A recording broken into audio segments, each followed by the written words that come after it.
Asa was a Welsh monk from St David's, Dyfed, who became Bishop of Sherborne in the 890s. About 885 he was asked by Alfred the Great to leave St David's and join the circle of learned men whom Alfred was recruiting for his court. After spending a year at Caerwent because of illness, Asa accepted.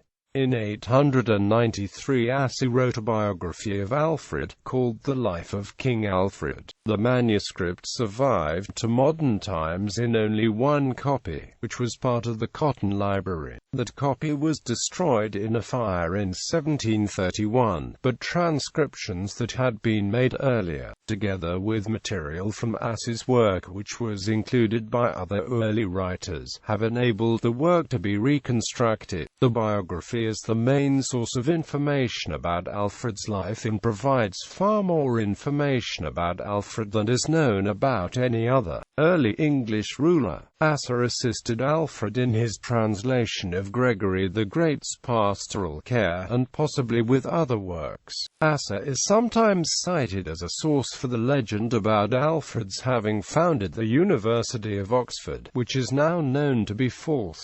A short passage making this claim was interpolated by William Camden into his 1603 edition of Asa's Life. Doubts have also been raised periodically about whether the entire life is a forgery, written by a slightly later writer, but it is now almost universally accepted as genuine.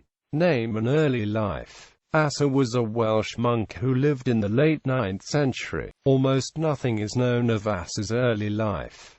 The name Asa is likely to have been taken from Asa, or Asher, the eighth son of Jacob in Genesis. Old Testament names were common in Wales at the time, but it has been suggested that this name may have been adopted at the time Asa entered the church. Asa may have been familiar with the work by St. Jerome on the meaning of Hebrew names, so it is possible that Asa's birth name was Gwyn, which is Welsh for blessed. According to his Life of King Alfred, Asa was a monk at St David's in what was then the Kingdom of Dyfed, in southwest Wales. Asa makes it clear that he was brought up in the area, and was tonsured, trained and ordained there. He also mentions Nobus, a bishop of St David's who died about 873 or 874, as being a kinsman of his.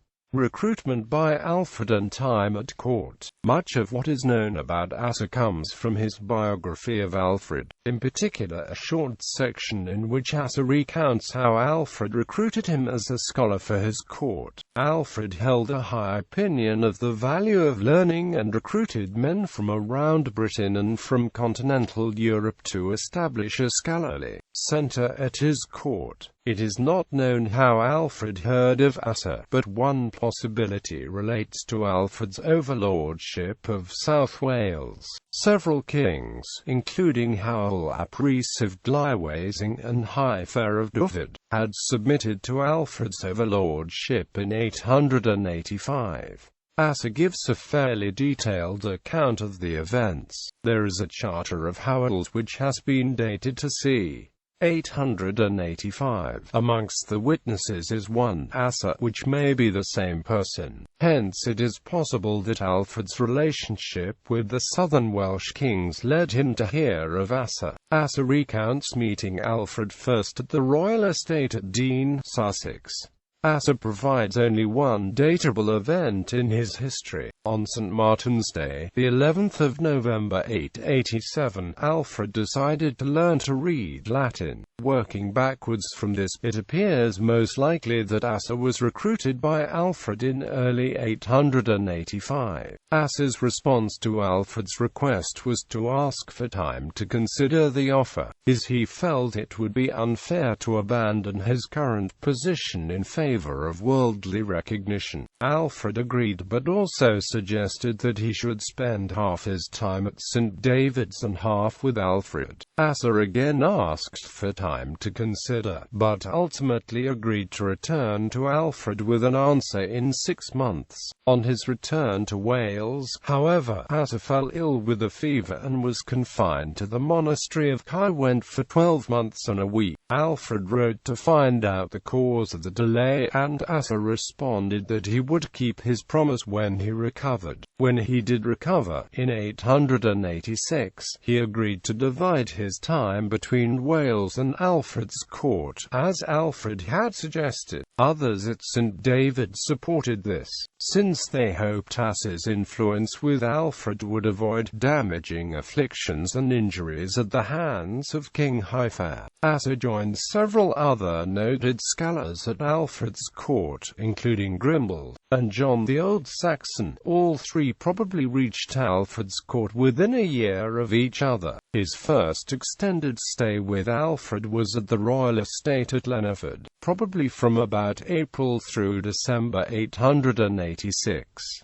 It is not known where Dyfed was. A case has been made for Llanford, in Wiltshire. Asa records that he read aloud to the king from the books at hand. On Christmas Eve 886, after Asa had for some time failed to obtain permission to return to Wales, Alfred gave Asa the monasteries of Congsbury and Banwell, along with a silk cloak and a quantity of incense, weighing as much as a stout man. Quote, he allowed Asa to visit his new possessions and thence to return to St. David's. Thereafter Asa seems to have divided his time between Wales and Alfred's court. Asa gives no information about his time in Wales, but mentions various places that he visited in England, including the battlefield at Ashdown, Countisbury, and Athelney. It is evident from Asa's account that he spent a good deal of time with Alfred. He recounts meeting Alfred's mother-in-law, Eadburh, on many occasions, and says that he has often seen Alfred hunting.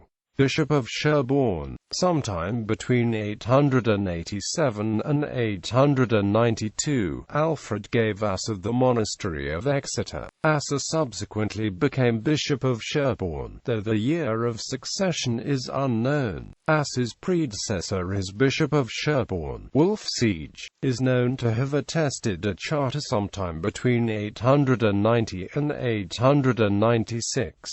Asa's first appearance in the position is in 900, when he appears as a witness to a charter, hence the succession can only be dated to the years 890 to 900. In any event, Asa had already been a bishop prior to his appointment to the see of Sherborne, since Wulfsiege is known to have received a copy of Alfred's pastoral care in which Asa is described as a bishop. It is possible that Asa was a suffragan bishop within the see of Sherborne, but he may instead have been a bishop of St. David's. He is listed as such in Giraldus Cambrensis' Itinerarium Cambriae, though this was written 3 centuries later, in 1191, and thus may be unreliable.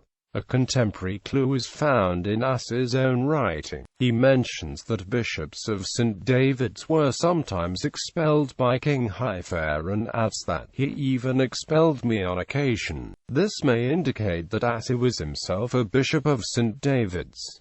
The Life of King Alfred. In 893, Asa wrote a biography of Alfred entitled The Life of King Alfred. In the original Latin, the title is Vita Alfredi Regis Anglo-Saxonum. The date is known from Asa's mention of the king's age in the text. The work, which is less than 20,000 words long, is one of the most important sources of information on Alfred the Great. Asa drew on a variety of texts to write his life. The style is similar to that of 2 biographies of Louis the Pious, Vita Ludovici Imperatoris, written c. 840 by an unknown author usually called the astronomer, and Vita Judevici Imperatoris by Theon of Trier. It is possible that Asser may have known these works. He also knew Bede's Historia Ecclesiastica Gentis Anglorum, the Historia Britannicum, a Welsh source, the Life of Alcuin, and the Anglo-Saxon Chronicle. It is also clear from the text that Asser was familiar with Virgil's Aeneid, Caelius Julius's Carmen Pascal, Aldhelm's De Virginitate, and Einhard's Vita Caroli Magni. He quotes from Gregory the Great's Regula Pastoralis, a work he and Alfred subsequently collaborated in translating, and from Augustine of Hippo's Enchiridion. About half of the life is little more than a translation of part of the Anglo-Saxon Chronicle for the years 851 to 887. Though Asser adds personal opinions and interpolates information about Alfred's life, Asser also adds material relating to the years after 887 and general opinions about Alfred's character and reign. Asser's prose style has been criticized for weak syntax, stylistic pretensions, and garbled exposition. His frequent use of archaic and unusual words gives his prose a baroque flavor that is common in insular Latin authors of the period. He uses several words that are peculiar to Frankish Latin sources. This has led to speculation that he was educated at least partly in Francia, but it is also possible that he acquired this vocabulary from Frankish scholars he associated with the court, such as Grimble. The life ends abruptly with no concluding remarks, and it is considered likely that the manuscript is an incomplete draft. Asser lived a further 15 or 16 years and Alfred a further 6, but no events after 893 are recorded. It is possible that the work was written principally for the benefit of a Welsh audience. Asser takes pains to explain local geography, so he was clearly considering an audience not familiar with the areas he described. More specifically, at several points he gives an English name and follows it with the Welsh equivalent, even in the case of Nottingham, which seems unlikely to have had a native Welsh name. As a result, and given that Alfred's overlordship of South Wales was recent, it may be that Asser intended the work to acquaint a Welsh readership with Alfred's personal qualities and reconcile them to his rule. However, it is also possible that Asser's inclusion of Welsh place names simply reflects an interest in etymology of the existence of a Welsh audience in his own household rather than in Wales. There are also sections such as the support for Alfred's program of fortification that give the impression of the books being aimed at an English audience. Asser's life omits any mention of internal strife or dissent in Alfred's own reign, though when he mentions that Alfred had to harshly punish those who were slow to obey Alfred's commands to fortify the realm, he makes it clear that Alfred did have to enforce obedience. Asser's life is a one-sided treatment of Alfred, though since Alfred was alive when it was composed, it is unlikely to contain gross errors of fact. In addition to being the primary source for Alfred's life, Asser's work is also a source for other historical periods, where he adds material to his translation of the Anglo-Saxon Chronicle. For example, he tells a story about Eadbert, the daughter of Offa. Eadbert married Beorhtric, king of the West Saxons. Asser describes her as behaving like a tyrant, and ultimately accidentally poisoning Beorhtric in an attempt to murder someone else.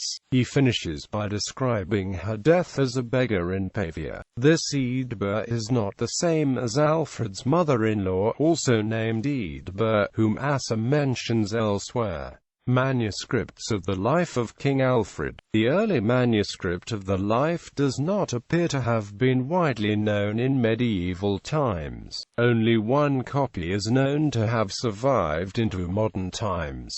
It is known as Cotton Ms. Othoexion, and was part of the Cotton Library. It was written about 1000 and was destroyed in a fire in 1731. The lack of distribution may be because Asa had not finished the manuscript and so did not have it copied. However, the material in the Life is recognizable in other works. There is some evidence from early writers of access to versions of Asa's work, as follows. Dyfed of Ramsey included large sections of it into Historia Regum, a historical work he wrote in the late 10th or early 11th century. He may have used the Cotton manuscript. The anonymous author of the Encomium Emmy was apparently acquainted with the Life, though it is not known how he knew of it. The author was a monk of St. Bertans in Flanders, but may have learned of the work in England. The chronicler known as Florence of Worcester incorporated parts of Asa's life into his chronicle in the early 12th century. Again, he may have also used the Cotton manuscript. An anonymous chronicler at Bury St. Edmunds, working in the second quarter of the 12th century, produced a compilation now known as the Annals of St. Neots. He used material from a version of Asa's work which differs in some places from the Cotton manuscript and in some places appears to be more accurate. So it is possible that the copy used was not the Cotton manuscript. Giraldus Cambrensis wrote a Life of St. Ethelbert, probably at Hereford during the 1190s. He quotes an incident from Asa that occurred during the reign of Offa of Mercia, who died in 796. This incident is not in the surviving copies of the manuscript. It is possible that Giraldus had access to a different copy of Asa's work. It is also possible that he is quoting a different work by Asa, which is otherwise unknown, or even that Giraldus is making up the reference to Asa to support his story. The latter is at least plausible, since Giraldus is not always regarded as a trustworthy writer. The history of the Cotton manuscript itself is quite complex. The list of early writers above mentions that it may have been in the possession of at least two of them. It was owned by John Leland, the antiquary, in the 1540s. It probably became available after the dissolution of the monasteries, in which the property of many religious houses was confiscated and sold. Leland died in 1552, and it is known to have been in the possession of Matthew Parker from some time after that until his own death in 1575. Although Parker bequeathed most of his library to Corpus Christi College, Cambridge, the Cotton manuscript was not included. By 1600, it was in the library of Lord Lumley, and by 1621 the manuscript was in the possession of Robert Cotton. The Cotton Library was moved in 1712 from Cotton House in Westminster to Essex House in the Strand, and then moved again in 1730 to Ashburnham House in Westminster. On the morning of Saturday, the 23rd of October 1731, a fire broke out and the Cotton manuscript was destroyed. As a result, the text of Asa's life is known from a multitude of different sources. Various transcripts had been made of the Cotton manuscript, and a facsimile of the first page of the manuscript had been made and published, giving more direct evidence for the hand of the scribe. In addition to these transcripts, the extracts mentioned above made by other early writers have been used to help assemble and assess the text. Because of the lack of the manuscript itself, and because Parker's annotations had been copied by some transcribers as if they were part of the text, scholarly editions have had a difficult burden. There have been multiple editions of the Life published both in Latin and in translation. The 1904 critical edition by W. H. Stevenson, Asa's Life of King Alfred, together with the Annals of St. Neots erroneously ascribed to Asa, still provides the standard text. An important recent translation, with thorough notes on the scholarly problems and issues, is Alfred the Great, Asa's Life of King Alfred and Other Contemporary Sources by Simon Keynes and Michael Lapidge. Legend of the founding of Oxford. In 1603 the antiquarian William Camden published an edition of Ass's Life in which there appears a story of a community of scholars at Oxford, who were visited by Grimble, in the year of our Lord 886, the second year of the arrival of St. Grimbald in England. The University of Oxford was begun. John Monk of the Church of St. David, giving lectures in logic, music and arithmetic, and John, the monk colleague of St. Grimbald, a man of great parts and a universal scholar, teaching geometry and astronomy before the most glorious and invincible King Alfred. There is no support for this in any source known. Camden based his edition on Parker's manuscript, other transcripts of which do not include any such material. It is now acknowledged that this is an interpolation of Camden's, though the legend itself first surfaced in the 14th century. Older books about Alfred the Great include the legend. For example, Jacob Abbott's 1849 Alfred the Great says that one of the greatest and most important of the measures which Alfred adopted for the intellectual improvement of his people was the founding of the great University of Oxford. Claims of forgery. During the 19th and 20th centuries, several scholars asserted that Ass's biography of King Alfred was not authentic, but a forgery. A prominent claim was made in 1964 by the respected historian V. H. Galbraith in his essay, who wrote Ass's Life of Alfred. Galbraith argued that there were anachronisms in the text that meant it could not have been written during Ass's lifetime. For example, Ass uses Rex Anglo-Saxonum to refer to Alfred. Galbraith asserted that this usage does not appear until the late 10th century. Galbraith also identified the use of parochia to refer to Exeter as an anachronism, arguing that it should be translated as diocese, and hence that it referred to the bishopric of Exeter, which was not created until 1050. Galbraith identified the true author as Leo Frick, who became Bishop of Devon and Cornwall in 1046. Leo Frick's motive, according to Galbraith, was to justify the re-establishment of his see at Exeter by demonstrating a precedent for the arrangement. The title, King of the Anglo-Saxons, does, however, in fact occur in royal charters that date to before 892, and parochia does not necessarily mean diocese, but can sometimes refer just to the jurisdiction of a church or monastery. In addition, there are other arguments against Leo Frick's having been the forger. Aside from the fact that Leo Frick would have known little about Asa and so would have been unlikely to construct a plausible forgery, there is strong evidence dating the Cotton manuscript to about 1000.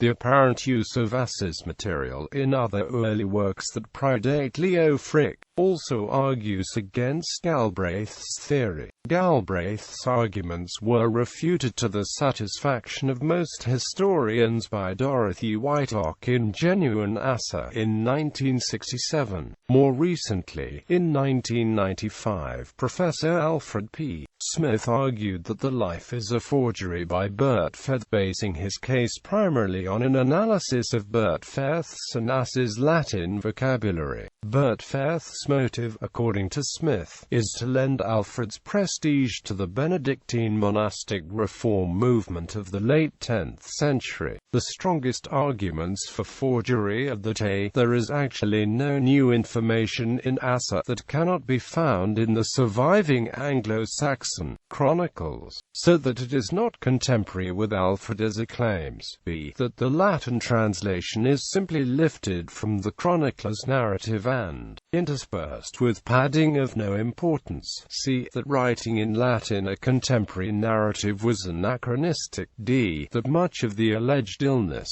of Alfred in Asa is lifted from standard hagiographic conventions, and similarly so are Asser's claims as to the educational development and attainments of Alfred, and that much of the dating in Asser uses the age of Alfred can be shown as incorrect and can be traced to the misdatings in later recensions of the chronicles, so that Asser cannot have been a contemporary of Alfred, although a few other historians harbour doubts about the authenticity of the work. The majority of other Anglo-Saxon scholars do not find these arguments persuasive. The stiffest opposition to Smith's work has come from former Cambridge Professor Michael Lappage and Professor Simon Keynes, still an eminent Cambridge Saxonist, who themselves collaborated on a book about Alfred the Great. Both have argued that Smith's analysis of the Latin text, which relied heavily on the opinions of other academics who helped with the book,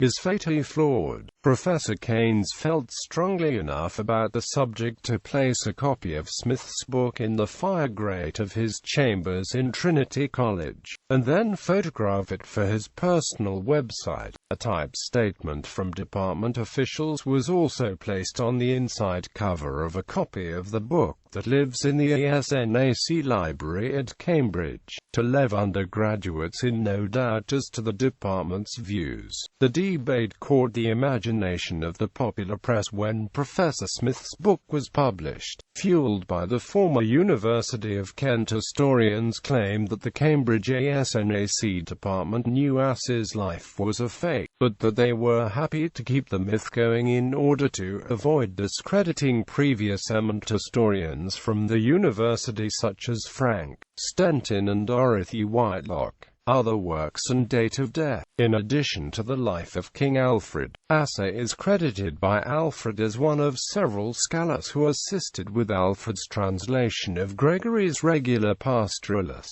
The historian William of Malmesbury, writing in the 12th century, believed that Asser also assisted Alfred with his translation of Boethius. The Annales Cambriae, a set of Welsh annals that were probably kept at St. David's, records Asser's death in the year 908. The Anglo-Saxon Chronicle records the following entry as part of the entry for 909 and 910. Here Frithustan succeeded to the bishopric in Winchester, and after that Asser, who was bishop at Sherborne, departed. The year given by the chronicle was uncertain, because different chroniclers started the new year at different calendar dates, and Asser's date of death is generally given as 908-909.